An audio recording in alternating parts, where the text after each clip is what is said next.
Bonjour à tous, il est 8h45, nous sommes en direct sur TV Finance. C'est le live TV Finance pendant 1 heure pour suivre l'actualité économique et celle des entreprises de ce mardi 21 janvier. Au sommaire de l'émission des invités, nous retrouverons tout à l'heure Jean-Charles Correa, président fondateur de Diffy, une société qui propose aux entreprises de créer et d'externaliser leurs services relations clients pour malentendants. Puis nous assisterons à l'ouverture de la Bourse de Paris aux côtés de Benoît Rousseau, trader pour compte propre et fondateur du blog Andlil. Ensuite, Bernard Pradeclos, trader pour compte propre et auteur du livre Stratégie de marché, nous présentera les market movers du jour.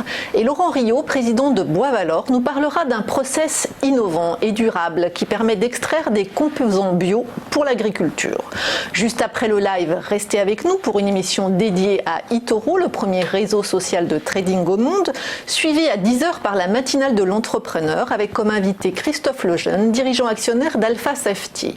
Ensuite, n'oubliez pas, à 14h, l'émission Entreprise et Innovation, codiffusée sur le site du Figaro, rubrique économie. L'invité du jour est Mathieu Amacher, courtier en métaux précieux et cambiste. Mais pour commencer, quelques informations économiques et financières. Le FMI prudent pour 2020. La reprise de la croissance économique mondiale s'annonce poussive. C'est ce que prédit le FMI qui table sur 3,3% de croissance en 2020 et 3,4% l'an prochain. Plusieurs facteurs freinent la reprise. L'Inde qui souffre du déclin de la consommation et des investissements, le Chili où la crise sociale s'est muée en une révolte d'ampleur inédite depuis la fin de la dictature de Pinochet, et les tensions entre les États-Unis et l'Iran qui risquent de perturber l'approvisionnement mondial en pétrole.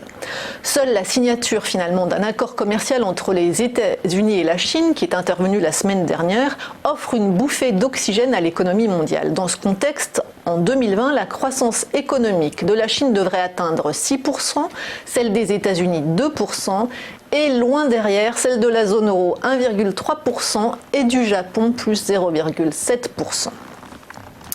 On reste sur l'économie mondiale et la hausse attendue du chômage en 2020. Après être resté relativement stable au cours des 9 dernières années, le chômage mondial devrait repartir à la hausse et toucher 190 millions de personnes en 2020.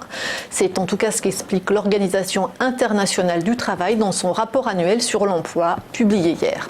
En raison du ralentissement de la croissance économique, le nombre de chômeurs devrait augmenter de 2,5 millions en 2020. Les emplois créés ne seront pas suffisamment nombreux pour absorber les nouveaux arrivants sur le marché du travail. En 2019, le taux de chômage mondial s'est établi à 5,4%. Et plus de 630 millions de travailleurs dans le monde, un actif sur 5, vivent dans la pauvreté en gagnant moins de 3,2 $ par jour. Là encore, les prévisions sont peu encourageantes puisque ce phénomène devrait augmenter en 2020 et 2021 dans les pays en développement. Du côté du tourisme maintenant, le tourisme faiblit en 2019. Selon l'Organisation mondiale du tourisme, l'OMT, il y a eu 1,5 milliard de touristes internationaux en 2019. La France occupe toujours la première place des pays les plus visités, suivi de l'Espagne et des États-Unis. Mais globalement, le nombre de touristes augmente plus faiblement. Plusieurs raisons à cela, le ralentissement économique mondial, bien sûr, les incertitudes géopolitiques, le Brexit ou la faillite de Thomas Cook. Les régions les plus touchées par ce ralentissement sont l'Europe, l'Afrique et l'Asie-Pacifique, impactées en plus par la crise politique à Hong Kong. Seul, finalement, le tourisme au Moyen-Orient progresse de 8% grâce aux mesures prises par l'Arabie Saoudite pour attirer les touristes étrangers. Globalement, en 2020, la tendance devrait rester la même. Du côté de la Bourse de Paris, maintenant, Kretinsky monte encore dans Casino. Le fonds d'investissement VESA Equity Investment, détenu majoritairement par l'homme d'affaires tchèque Daniel Kretinsky, détient désormais 5,64% du capital du groupe de distribution français Casino. Une nouvelle qui a redonné quelques couleurs à l'action Casino hier à la Bourse de Paris. Il faut dire que le titre a déjà perdu 11% depuis le début de l'année. En tout cas, VESA Equity Investment connaît bien la grande distribution puisqu'il détient déjà 30% du capital du leader européen, le groupe allemand Metro. De son côté, Casino, qui a vendu certains hypermarchés pour se désendetter, a vu en 2019 ses ventes baisser de 5,5% à 34,6 milliards d'euros.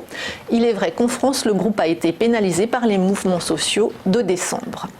Retour à la bourse de Paris. En préouverture, le CAC 40 est attendu en baisse. Hier, l'indice parisien a cédé 0,3% à 6078 points, lesté par le secteur du luxe.